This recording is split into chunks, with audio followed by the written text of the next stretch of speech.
FORA.tv. The world is thinking.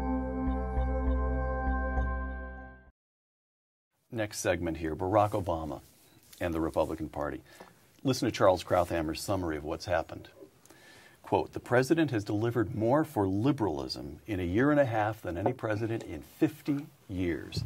He's given them national health care. He's given them heavy regulation on finance. He gave them $1 trillion to spend on every wish list that the liberals have had for the last 2 decades. He's given them 2 appointments to the Supreme Court, each of which will yield a quarter century of liberal opinions. He bailed out unions in the auto takeover. He's bailed out the teachers' unions. He's given the liberals everything he possibly could.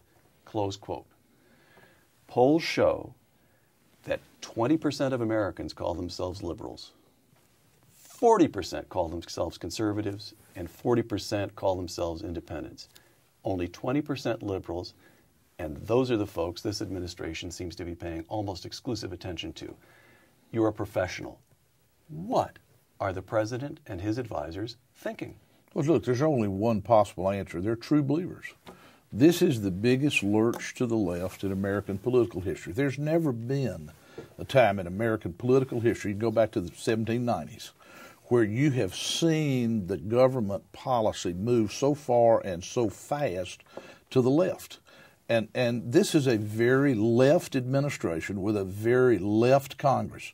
I mean, Peter, when you and I were in Washington in the 1980s, and we thought about Nancy Pelosi, Henry Waxman, Ed Markey. They were the fringe. The lunatic fringe. We thought they were the left of the House Democratic Caucus. Now they run it.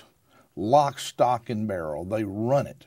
And they, for conservative Democrats, of which there are about 3, but even for moderate Democrats, of which there are a few, they cram it down their throats. And they make them vote for very left-wing stuff, or, because they've got a big enough majority, they pass stuff without their support, stuff that some of these Democrats are against, some of these moderate Democrats. But it left in the House and just as far left in the Senate.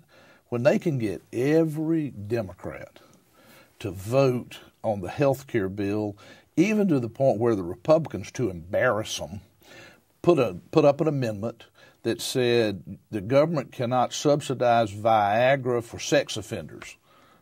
The Democrats voted down.